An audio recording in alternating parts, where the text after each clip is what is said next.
Bonjour à tous, je vais m'adresser une fois de plus à ceux qui débutent juste. Alors, vous arrivez sur ma chaîne et dans Blender, quoi, en général. Donc, pour ceux qui ont vu les dernières vidéos, là, à un moment donné, dans l'animation de la corde, je vous fais utiliser des clés de forme. Mais les clés de forme, je les utilise là juste pour déplacer la spirale, une spirale, mais là, je vais vous faire voir. On va déformer carrément un objet avec. Je vais vous faire voir l'utilité de ces clés de forme. Ça va être, ce que je vais vous montrer va être vraiment un minimum. Il y aurait encore d'autres choses à dire dessus, mais c'est juste une introduction. Déjà, comme ça, vous saurez ce que c'est.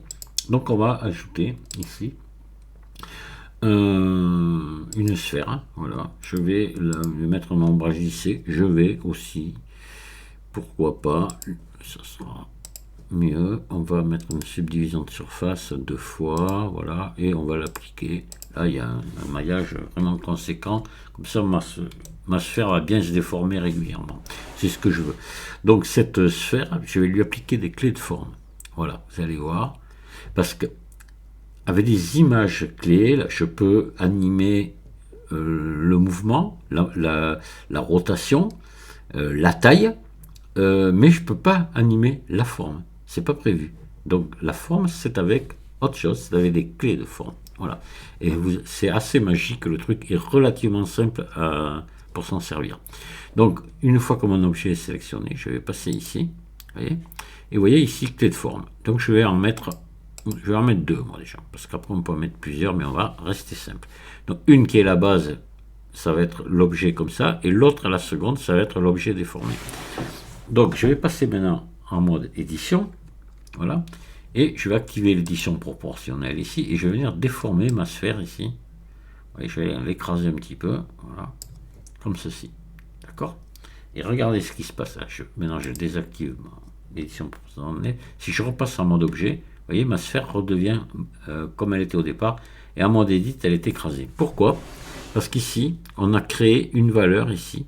Si je l'augmente, vous voyez, voilà, là j'ai une clé de forme, tout simplement, qui me suffit maintenant d'animer. Je vais mettre tout simplement une image clé dessus, insérer une image clé.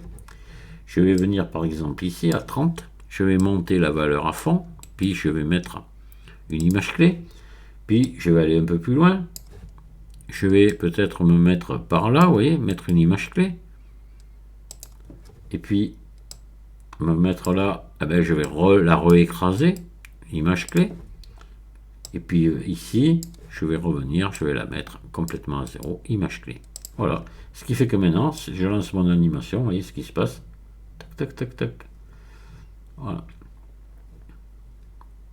Donc, clé de forme, hein, relativement facile à utiliser et c'est sympa. Je vais vous montrer un autre cas. Vous avez vu qu'on peut les utiliser aussi même sur les courbes, ça fonctionne. Il n'y a pas de problème.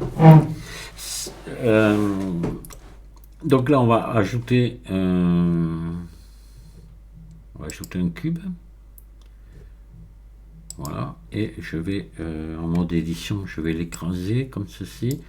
Voilà, je vais le réduire ici, l'allonger un petit peu. Alors on va prendre une lamelle de caoutchouc qui va vibrer comme ça, vous savez, qui va ouvrir, se fermer, un clapet, en quelque sorte, hein. Donc là, pour ça, je vais le mettre des coupes comme ça pour l'assouplir dans ce sens-là. Voilà, tout bêtement. Et là, je vais donc, on va faire pareil, on va revenir ici dans les clés de forme, tac, tac, j'en mets 2. Je passe en mode édition, et je vais venir maintenant sélectionner, alors là, ici, je vais passer en élément actif ici, voilà, et je vais venir sélectionner ça, puis je vais activer l'édition proportionnelle aussi, et puis je vais venir faire pivoter ici sur le, alors attendez, dans Z, on va en mode transparent, pardon, voilà, on va tout sélectionner tout ça, je vais zoomer un peu, et je vais tenir la touche majuscule à appuyer, et je vais cliquer ici pour dire à Blender que je veux que l'origine de la déformation se fasse là. Quand on active ici, vous voyez l'élément actif, c'est ce qu'on peut faire. Donc je clique un coup, 2 coups. Non, ça c'est pas affiché. Ouais, touche majuscule enfoncée. Ah, attendez, c'est pas normal. Non. Et pourquoi il veut pas? Ah, voilà, là ça marche. Bon, on va le faire ici, je sais pas pourquoi. Voilà, et là je fais R. Attendez, hop, on va faire moins que ça. Voilà. Vous voyez, ça vient de tourner, ça vient pivoter ici. Je peux monter un petit peu. Voilà. Voilà, là j'ai déformé mon truc. Je sais pas pourquoi le point pivot n'a pas voulu marcher tout à l'heure. Ça marche pas tout le temps bien, ça. Hein. Mais enfin, bon, voilà, ça a marché. Et là, voilà, là, je repasse en mode objet, vous voyez. Et là, bien sûr, c'est...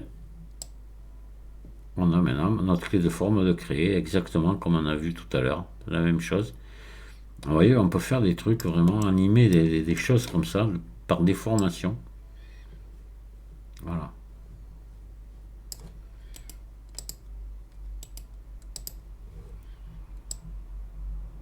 Voilà, ça passe mieux, oui. Voilà la clé de forme. Alors on a vu ça, vous voyez, c'est très... j'y vais brièvement, là je ne vais pas rentrer dans les détails parce qu'après il y a d'autres choses, on peut faire d'autres choses à faire intéressantes avec. Mais je vais m'arrêter là pour aujourd'hui.